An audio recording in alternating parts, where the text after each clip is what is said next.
Welcome back to the channel folks, and to one of a series of videos on how to paint bolt action. And before I get started, I just want to give a quick shout out to Overlord Games, who supplied all the sprues for this series so far. They're friends of the channel and they support the events that we help to run, and if you want to check them out yourself, you can find them in a link in the description below. In the tutorials I'm going to be following my usual layering approach, which is all about getting a high contrast bright finish for the figure so that it really stands out well on the tabletop. I hope you'll find this series interesting and useful and give you a few ideas for your own painting. Don't forget to check out the playlist on the channel for painting bolt action, where you'll find these tutorials and many others.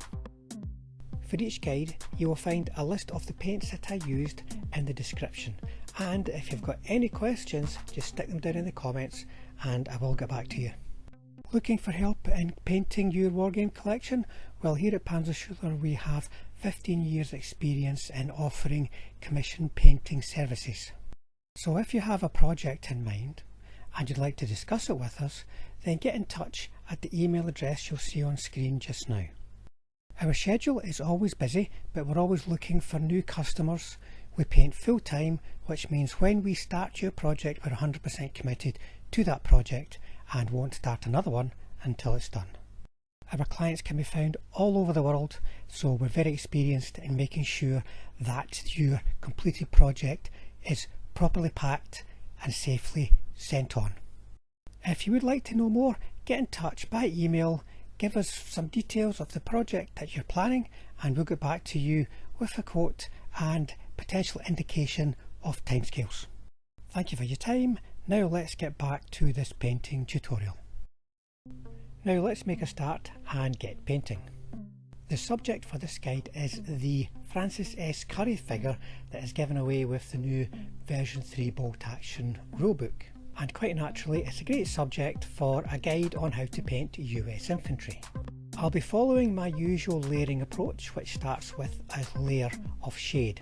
I've used olive brown on the areas that will be green, and I've used German Camo black brown on the areas that will be brown. Here you can see me working on the green colour for the tunic, and I am using US dark green for this. And what I'm doing here is the first pass, because it's going to take you 2 passes to first of all get an opaque, that's a solid layer of paint down that's smooth enough. You're not going to get your layers down in one pass, certainly on such large portions of the figure.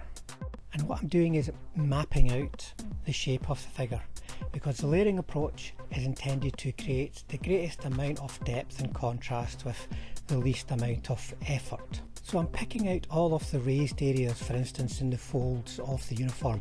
You've got collars, you've got cuffs, you've got pockets, hems and such likes. So it's almost like there's going to be a lot of disjointed lines and dots, squares and such likes all over the figure at this point, but in the next phase we'll bring all that together.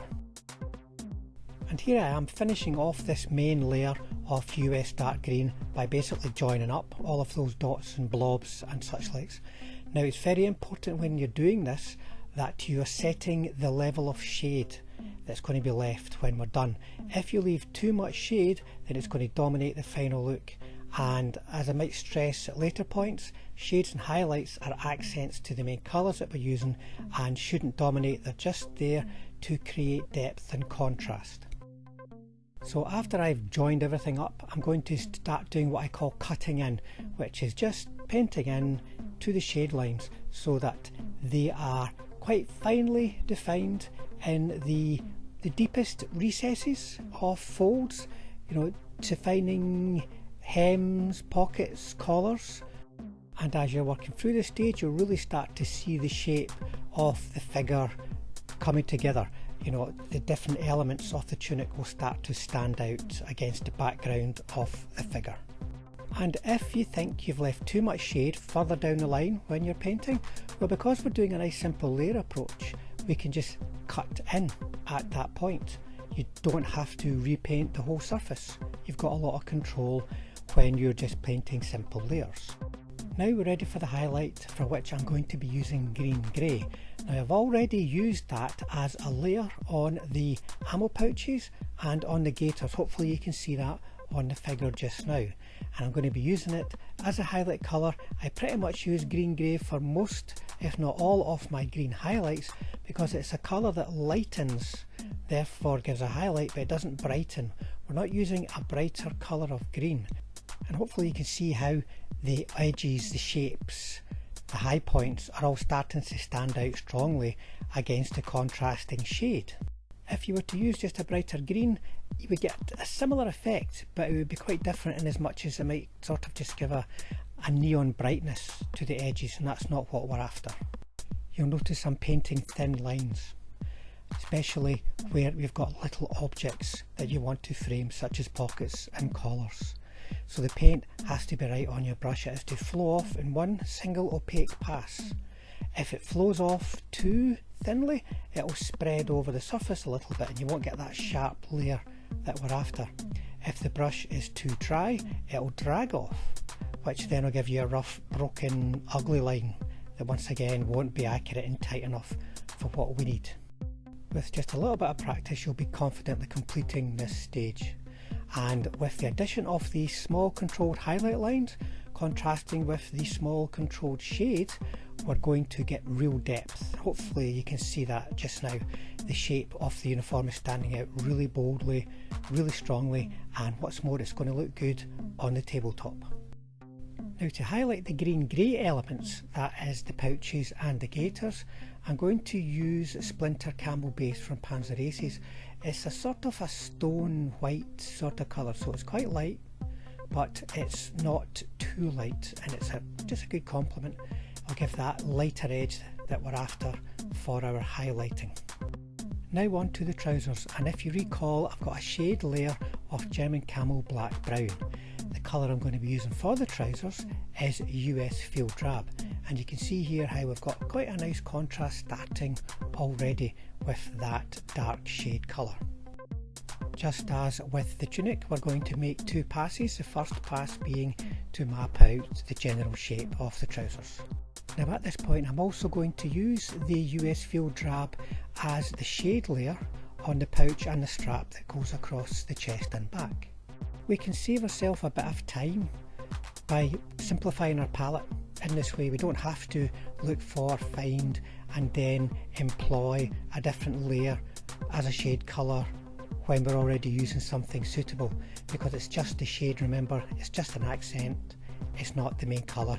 We'll move on and do something very different for the pouch later on. Now let's get a second layer down of the US Field Drab, cutting into the shade just as we did with the tunic, tightening up the shape, making sure that the shade colour is just an accent. And there is one more step I'm going to take, which I'll show you next. So the next stage I'm going to do, it's still a layer, but it's a semi-opaque layer. I'm going to do a glaze using the US Field Drab. So a glaze is not a wash, remember folks. A glaze is just a very, very thin coat of paint over the surface. If it is pooling in the recessed areas, then you've done a wash, and you need to draw it out of the recessed areas and ease it over the surface nice and evenly. Now this approach is all about softening the transition a little bit, whilst not taking away from the strong contrast that we want to create between the shade and the highlight. It just brings the shade up a little, brings it up a stage without it washing it out completely, so to speak. And then we're ready to highlight, and I'm going to use old wood for this. Once again, finely controlled lines with the paint flowing off in nice opaque passes. And remember, we want these thin lines just as we have for the shade, so that we're creating depth and contrast, but the highlight is just an accent, it's not a dominating colour. And then I'm going to go back to the pouch, and you notice that it's got a much more solid look against the background of the figure. I'm using the old wood as a highlight colour there, and it just stands out a little more strongly if it's not got lots of layers, lots of shade, lots of contrast within itself internally, just kind of contrasting it against the overall shape of the figure, framing it. That's how I describe it. Next up, let's paint the olive drab elements, and there's a few on this. We've got the bazooka, we've got the rocket projectile, and we've got the helmet. We've got olive brown as the shade layer, so we're just going to add our olive drab on top of that as the main colour layer, as we would for the uniform, except when you're painting these sort of manufactured elements, they tend to be a little bit more rigid geometrically, you know, they've not got natural flowing folds and such likes. So just very carefully follow the shapes of the object, the internal shapes, the external shapes like edges and so on, and then in your second layer go back in and tighten everything up, control the shade as we have been doing. And for a highlight, I'm going to be using good old green grey. As I said before, it works so well with so many different kind of greens, and it's important here that we're using the highlight to define the internal and external shape of these items. Of the bazooka, for instance, there's panels, there's little wires, tubing and all these kind of things, so we're going to be using our highlight to frame all of those within the shape of the bazooka, which helps it stand out nicely against the background of the figure. Now the boots are just simply black with quite a heavy highlight of German grey, not so much the thin line, a bit of a thicker line, but that's it, no more than that, and it'll keep that black look. If there's any leather straps, just use leather brown with a highlight of new wood on the edges. Now when painting the skin, I always start by painting the eyes, because that way we can fix any errors that we make, because let's face it, painting eyes can be quite fiddly. It can be hard to reach the eyes depending on what the headgear is, for instance, or how the figure is posed. So paint the eyes first, and then we can fix everything with the base shade colour of saddle brown before going on to paint the rest of the face. I use Panzer Ace's flesh base as the main skin colour, and just as with the other elements of the figure, I'm going to map it out. So we've got like a hand, and it's got fingers, it's got knuckles.